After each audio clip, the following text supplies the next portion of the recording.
Assalamualaikum warahmatullahi wabarakatuh. Selamat berjumpa dengan saya. Eh, Alhamdulillah hari ini kita bisa bertemu kembali dalam acara OSIS SMA Negeri 1 Sajira, yaitu dalam kegiatan latihan dasar kepemimpinan siswa LDKS tahun ajaran 2020-2021. Kebetulan saya mendapatkan mandat untuk membawakan materi tentang leadership atau kepemimpinan. Tapi sebelum itu saya akan menampilkan biodata terlebih dahulu. Nah, ini nama Nunu Rahmat Nugraha, tempat tanggal lahir Lebak 31 Juli 1976, NIP 1976 0731 2006 04 1006, pangkat golongan penata muda tingkat 1 3D, status sebagai ASN, nomor telepon 0819 73 76 5662. Selanjutnya saya akan melampirkan riwayat pendidikan, yaitu SD di SDN Panancangan 2 Kota Serang, SMP-nya di SMP 2 Rangkas Bitung, SMA di SMA 1 Rangkas Bitung, kemudian melanjutkan kuliah di Universitas Pasundan, Fakultas FISIP, ya, jurusan Hubungan Internasional.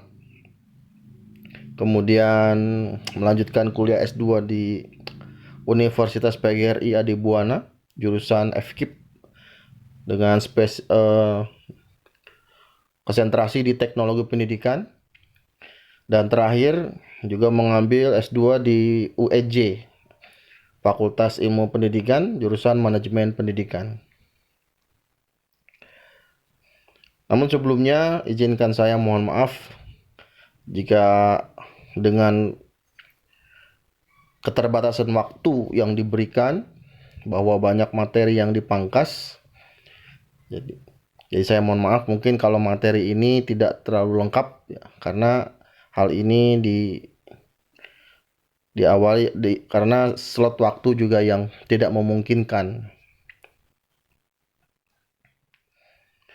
Oke, kontennya kita akan mempelajari 3 materi tentang kepemimpinan, perspektif atau cara pandang tentang pemimpin dan kepemimpinan. Saya hanya akan mengupas sedikit dari cara pandang Islam dan cara pandang manajemen modern. Yang ketiga, berbagai kompetensi yang harus dimiliki oleh seorang pemimpin.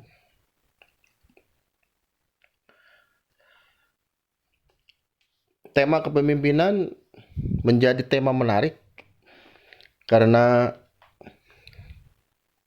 maju mundurnya suatu organisasi salah satunya juga merupakan andil dari seorang pemimpin.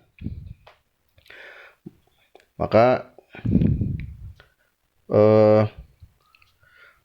banyak ilmu yang membahas tentang kepemimpinan. Salah satunya adalah ilmu manajemen yang sempat saya pelajari di Universitas Negeri Jakarta.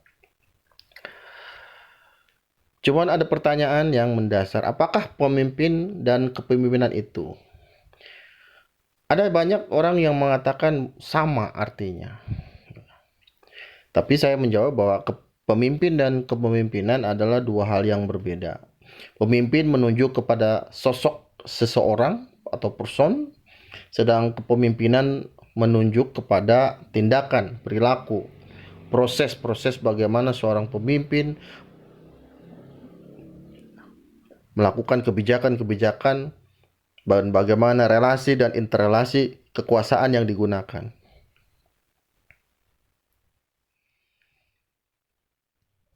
Oke, apa pemimpin itu? Ada dua makna pemimpin yang saya terangkan. Yang pertama, pemimpin adalah orang yang memimpin 2 orang atau lebih. Jadi pemimpin tidak harus banyak memimpin. Ketika dia memimpin 2 orang atau lebih dan dia punya tujuan, maksud, maka dia layak disebut pemimpin. Yang kedua, pemimpin adalah peran atau keahlian dalam memimpin yang kadang tidak selalu menuju kepada jabatan-jabatan formal.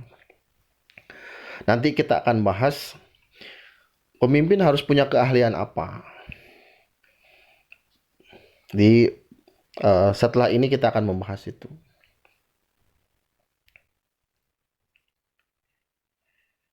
Yang kedua, kita akan membahas tentang definisi kepemimpinan.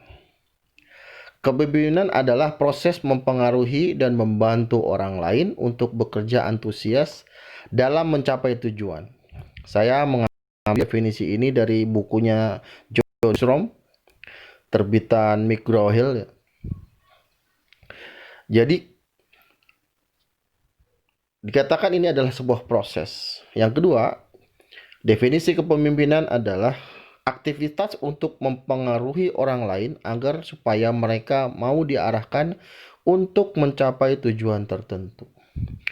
Di sini sudah jelas perbedaan antara pemimpin dan kepemimpinan. Pemimpin menunjuk kepada sosok seseorang, sedangkan kepemimpinan adalah proses. Proses dia bertindak sebagai pemimpin, melaksanakan kewajibannya.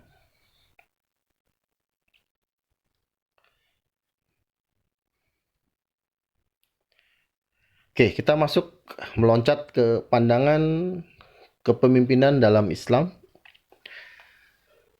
Islam mempunyai figur atau tokoh yang kuat ya, dan diakui oleh dunia sebagai 100 orang yang paling berpengaruh, paling inspiratif di dunia, yaitu Nabi Muhammad SAW. Di mana dalam memimpin dia mempunyai 4 ciri. Dalam Islam, seorang pemimpin itu harus minimal mempunyai 4 karakter. Yang pertama, karakter syidik atau benar. Seorang pemimpin dalam kesehariannya harus berperilaku benar. Ucapan, tindakan itu harus tidak menyimpang atau jujur, mengatakan apa adanya.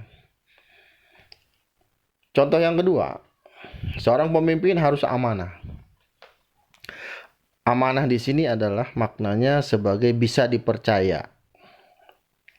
Seorang pemimpin harus bisa mengemban amanah yang dibebankan terhadap dirinya, sehingga orang akan merasa aman berada di bawah kepemimpinan orang tersebut. Yang ketiga, tablik.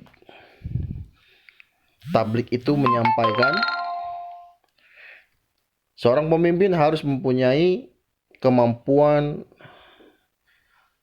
komunikasi yang baik, menyampaikan pendapatnya, menyampaikan ide gagasannya.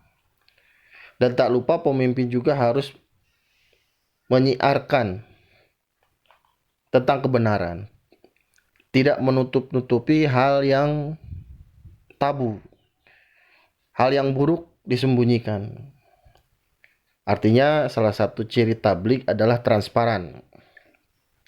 Dan yang keempat adalah fatonah, cerdas. Seorang pemimpin harus cerdas karena dia sebagai pemimpin harus berhadapan dengan persoalan-persoalan yang menyangkut masyarakat banyak atau minimal orang yang dia pimpin.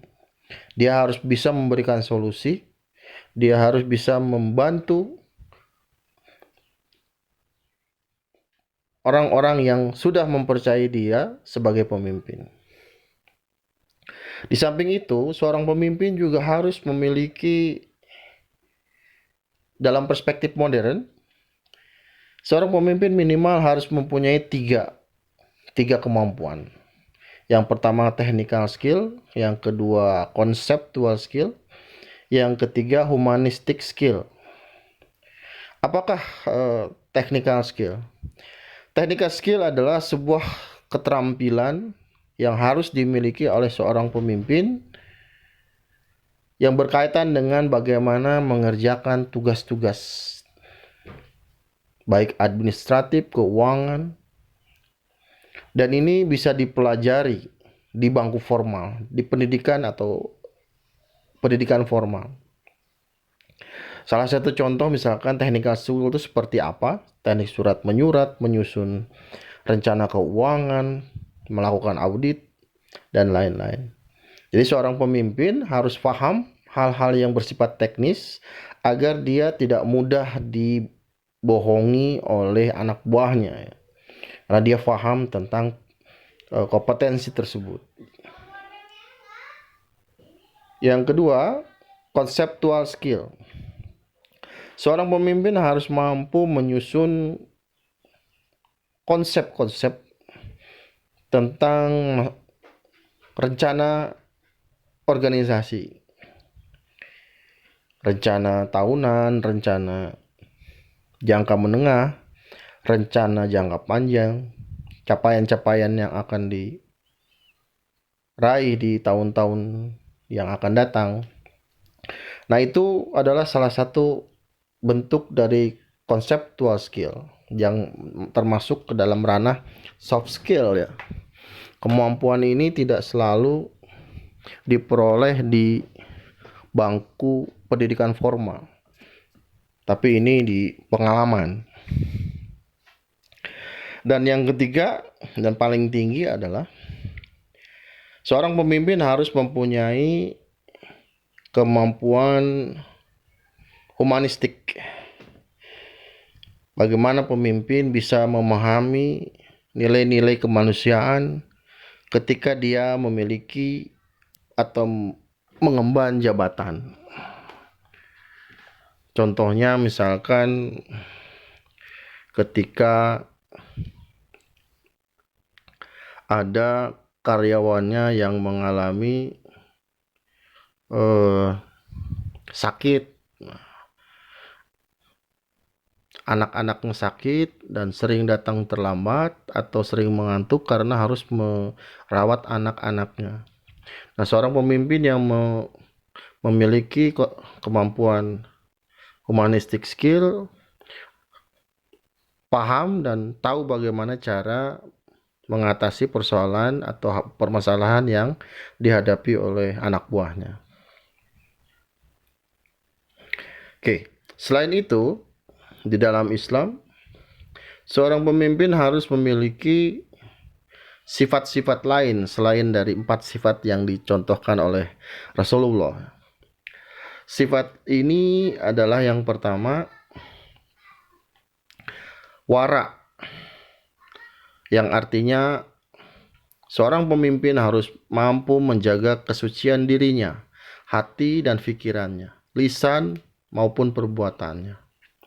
Seorang pemimpin tidak boleh berkata kotor, tidak boleh emosional, tidak boleh reaktif dalam menghadapi masalah.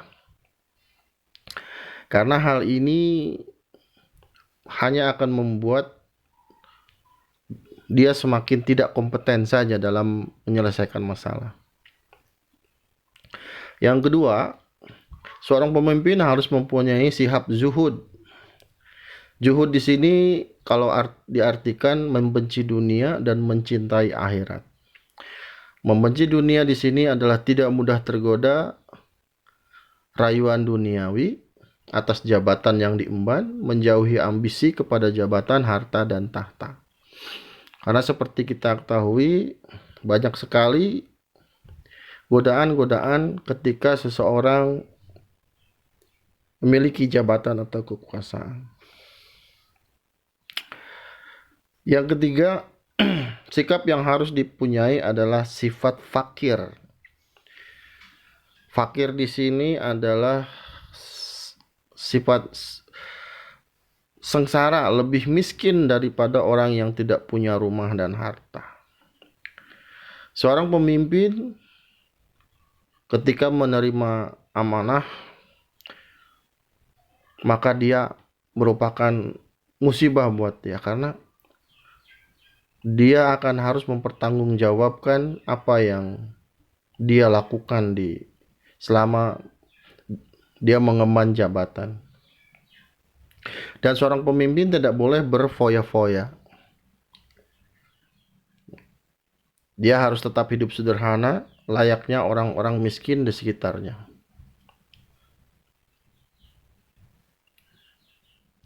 Selanjutnya, sifat sabar. Seorang pemimpin harus memiliki sifat sabar, karena semakin tinggi seseorang, jabatan seseorang, ibarat pohon, semakin tinggi akan semakin besar angin yang menerpanya. Selanjutnya, sifat yang kelima, seorang pemimpin harus mempunyai sikap berserah diri. Ketika dia sudah berusaha maksimal, bekerja, menjalankan amanah dengan penuh tanggung jawab, apapun hasilnya dia tidak boleh berbangga. Hasilnya diserahkan kembali kepada Allah Subhanahu wa taala. Kalau dia berhasil, itu bukan hanya dia yang melaksanakan, tapi ada banyak orang lain yang menopang kesuksesannya. Dan ketika dia gagal, maka dia tidak boleh bermurung hati atau bersedih hati, karena mungkin Tuhan belum memberikan kesempatan bagi dia atau organisasinya untuk sukses pada waktu itu. Selanjutnya, seorang pemimpin harus memiliki sikap mawas diri atau muraqabah, karena dia tahu Allah Subhanahu wa taala adalah yang Maha melihat, Maha mengetahui dan segala perbuatan manusia. Sifat selanjutnya adalah mahabbah atau cinta, dalam arti bahasa Indonesia adalah cinta. Seorang pemimpin dalam menjalankan amanah dan tugasnya merupakan bentuk kecintaan dan pengabdian kepada Allah Subhanahu wa taala. Dengan begitu dia melaksanakan semua tugas-tugasnya dengan senang hati, karena dia yakin tugasnya, apa yang dia kerjakan, apa yang dia lakukan mengandung nilai-nilai ibadah. Dan yang terakhir, seorang pemimpin harus memiliki sifat khauf atau takut atau khawatir atau cemas. Seorang pemimpin harus selalu khawatir, takut atau cemas jika dalam menjalankan amanah dan tugasnya bukan di jalan Allah Subhanahu wa taala. Dia takut dia tidak diridhoi. Apa yang dia lakukan keluar dari jalan Allah Subhanahu wa taala. Selanjutnya, kali ini Bapak akan mengambil teori dari Profesor Stephen L. McShane dan Dr. Mary Ann von Glinow. Buku ini dipakai di program Pascasarjana di UNJ, jurusan manajemen. Dia mengatakan seorang pemimpin itu harus memiliki tujuh ciri sikap yang harus dipunyai. Yang pertama personality, yang kedua self concept, yang ketiga drive, yang keempat integritas, yang kelima motivasi kepemimpinan, yang keenam kecerdasan dalam aspek kognitif dan praktis, dan yang terakhir emotional intelligence atau emotional intelligence ya. Apa itu, kita bahas satu-satu. Faktor personality di dalam penelitiannya Profesor McShane dianggap yang paling penting yang harus dimiliki oleh seorang pemimpin. Seorang pemimpin harus memiliki pembawaan yang ramah, mudah bergaul, serta asertif. Dia mampu mengutarakan isi hati pikirannya dengan baik. Dia mampu mempertahankan pendapat pribadinya sambil tetap menghargai pendapat dan pikiran orang lain yang berbeda. Selain itu, pemimpin harus memiliki sikap hati-hati mampu diandalkan, disiplin diri dan tinggi. Yang kedua adalah konsep diri atau self concept. Teori ini merupakan teori psikologi. Seorang pemimpin yang berhasil adalah orang yang sudah menemukan jati dirinya. Self concept. Dia tidak mungkin bisa membawa orang lain untuk sukses, mengelola sebuah organisasi kalau dia belum tahu arah tujuan hidupnya. Self concept terdiri dari 3 buah teori, yaitu self image, self esteem, dan ideal self. Apa kaitan self image dengan kepemimpinan? Seorang pemimpin harus tahu siapa dirinya. Dia bisa mengetahui dirinya sendiri. Apa dan bagaimana, apa tujuan dia. Kemudian self-esteem. Self-esteem adalah seorang pemimpin harus mampu menjaga martabat dan harga dirinya. Makanya dia selalu berusaha menjaga lisannya, perbuatannya. Dan yang terakhir, konsep ideal self ini adalah artinya seorang pemimpin punya gambaran ideal tentang seseorang, tentang dirinya. Karena kalau misalkan ideal self dia tidak tahu, maka seorang pemimpin akan sulit menemukan jati dirinya. Selanjutnya, seorang pemimpin harus memiliki sifat drive atau dorongan. Seorang pemimpin yang sukses harus mempunyai keinginan untuk maju atau need for achievement. Karena di dalam seorang pemimpin, hati seorang pemimpin harus ada motivasi yang tinggi, membawa organisasi atau mendorong, menginspirasi, mengajak orang lain untuk maju dan sukses secara bersama-sama. Selanjutnya, integritas. Integritas dalam definisi adalah konsep yang berkaitan dengan konsistensi dalam tindakan, nilai-nilai, metode, ukuran, dan prinsip. Seorang pemimpin harus mempunyai kapasitas moral tinggi dalam menghadapi persoalan dalam organisasi. Sebuah survei tentang integritas di Amerika menghasilkan kesimpulan bahwa kejujuran adalah karakter yang terpenting bagi seorang pemimpin.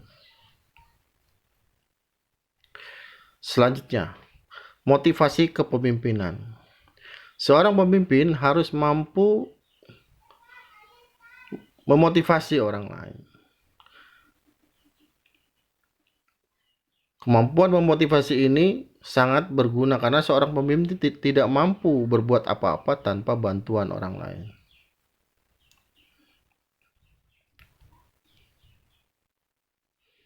Selanjutnya, pemimpin harus mempunyai kecerdasan dalam aspek kognitif dan praktis. Seorang pemimpin harus memiliki pengetahuan lebih tinggi untuk memproses berbagai informasi yang masuk. Walaupun tidak harus jenius, seorang pemimpin mampu menganalisis sebuah masalah muncul, kemudian mencari solusi, menghitung sumber-sumber yang ada, yang dimiliki, dan menghitung peluang sukses atau tidaknya. Pemimpin harus memiliki keterampilan dalam hal yang bersifat praktis dalam kehidupan sehari-hari organisasi. Oke, secara teori sudah selesai ringkasan materinya. Saya akan mengupas atau bercerita tentang gambaran pemimpin yang mampu menginspirasi dunia. Oke, hari ini saya akan bercerita tentang Umar bin Abdul Aziz. Umar bin Abdul Aziz adalah cicit dari Umar bin Khattab. Dia memimpin Imperium Islam walaupun hanya 28 bulan dia memimpin, menjadi khalifah, tapi dia membawa kegemilangan dalam imperium Islam waktu itu. Bahkan mampu menguasai sampai ke daerah Afrika, Rusia. Umar bin Abdul Aziz adalah seorang pemimpin yang sangat-sangat sederhana, dikenal oleh dunia sebagai pemimpin yang mempunyai integritas sangat tinggi, adil. Dia memberikan contoh, dia mencontoh apa yang telah dilaksanakan oleh Rasulullah Muhammad SAW. Maka dia selalu berpegang ketika memimpin. Umar bin Abdul Aziz selalu berpegang kepada dua hal. Yang pertama, Al-Quran, yang kedua dan Al-Hadis. Sewaktu memimpin, Umar bin Abdul Aziz melakukan banyak sekali revolusi kebijakan, terutama bagaimana meningkatkan perekonomian masyarakat yang dipimpinnya. Dia membangun irigasi, dia membangun pusat-pusat kantor pos, dia juga membangun lembaga-lembaga yang sifatnya pengaduan jika terjadi penyalahgunaan wewenang oleh para pejabat. Umar bin Abdul Aziz juga merubah undang-undang yang dianggap merugikan masyarakat. Dia mengembalikan harta-harta milik masyarakat yang dianggap diambil oleh negara dengan cara yang tidak sah. Umar bin Abdul Aziz ketika memimpin hanya memiliki beberapa potong pakaian saja yang sangat sederhana. Pernah ada kisah mengatakan Umar bin Abdul Aziz sampai terlambat untuk sholat karena menunggu bajunya kering. Bahkan dia mengajarkan anak-anaknya untuk selalu hidup sederhana, makan juga seperti rakyat biasa, jelata. Dia tidak mau makanan yang diberikan kepada anak-anaknya akan menyeret anak-anaknya dan dirinya ke dalam neraka, karena harta yang diperoleh juga tidak halal buat anak-anaknya. Bahkan suatu hari ada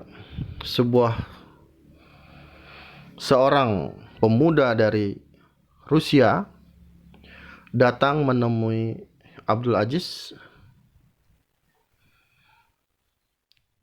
karena negaranya diserang oleh imperium Islam.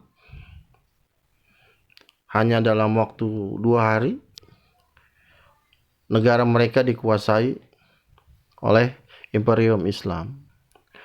Biasanya imperium Islam jika menyerang sebuah negara itu akan menawarkan 3 opsi. Yang pertama, tawarkan Islam.